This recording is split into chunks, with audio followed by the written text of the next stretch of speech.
The Indian government has conveyed strong sentiments to BBC over its coverage of the Pahalgam terror attack and its use of the word militant instead of terrorist. A senior official on Monday has confirmed that a formal letter was sent to BBC India head Jackie Martin by the Ministry of External Affairs conveying the country's strong sentiments regarding the BBC's reporting on the April 22nd terror attack where 26 people died.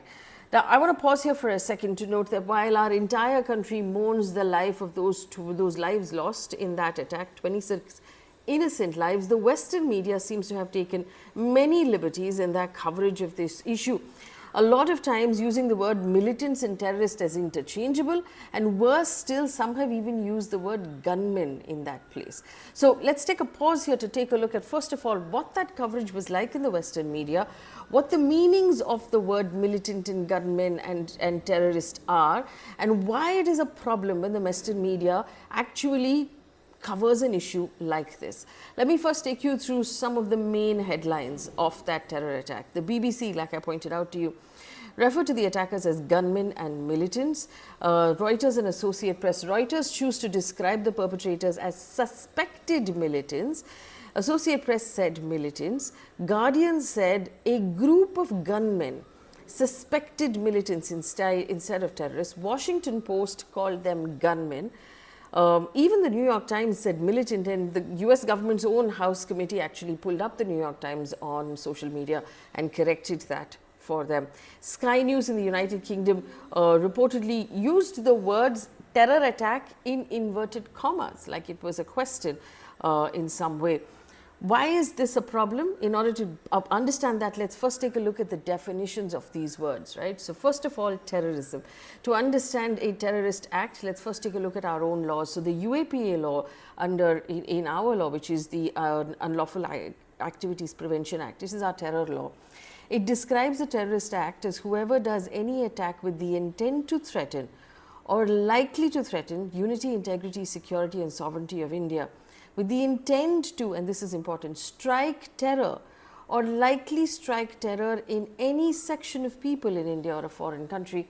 And then it lists out how that might happen, using bombs or dynamite, explosives, firearms, lethal weapons, poisonous gases, causing death, injury to multiple people or even one person, loss, damage, destruction of property, disruption of supplies or essential services, and it goes on that way to list out various means in which a terrorist act might be conducted. But the important active part here is to strike terror in the hearts of people. Let's look at a global explanation. Let's look at Encyclopedia Britannica, in which terrorism is called the calculated use of violence to create a general climate of fear or terror in the population, thereby bringing about a particular political objective. So what seems to be common here is the idea that the act creates fear and strikes terror in the hearts of people.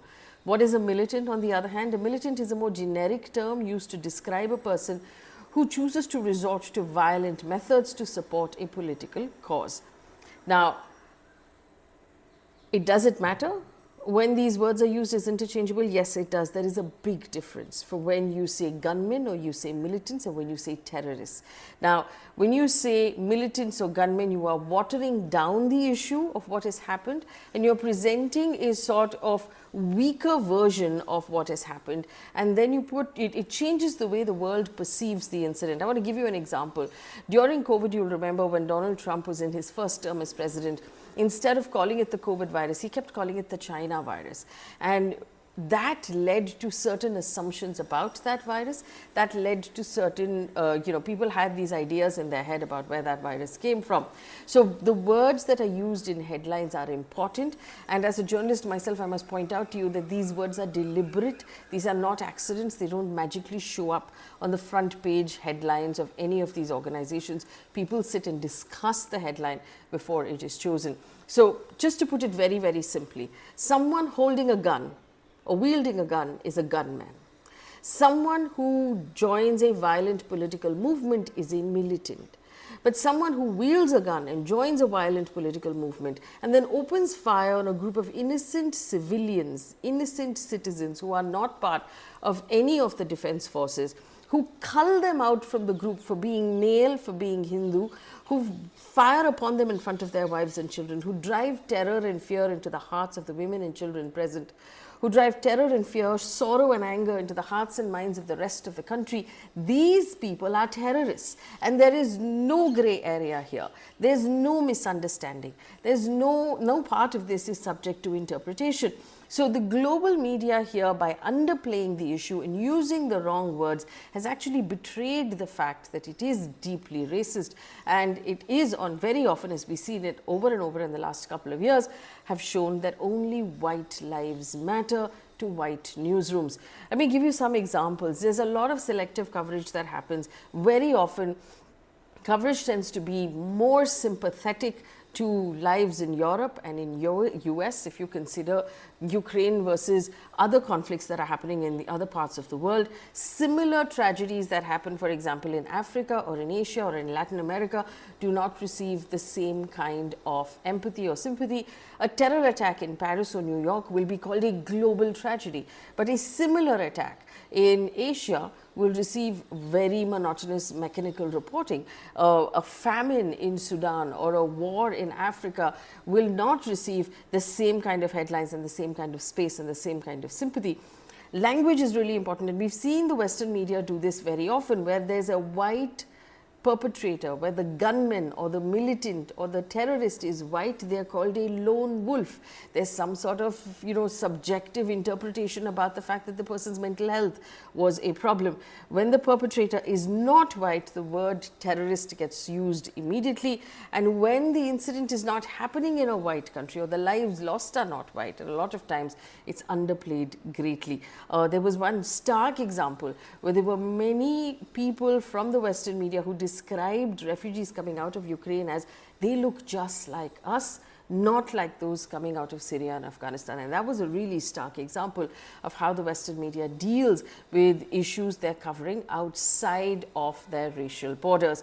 There is a systemic bias, there is unconscious, maybe conscious bias, there's a historical prejudice within how the Western media prioritizes its stories, how it writes its headlines, and how different communities are actually portrayed. Fundamentally, the bottom line is the incident that happened in Pahalgam is clearly an act of terror. The people who did it are clearly terrorists. There is no room for any sort of debate or discussion, or there's no grey area at all.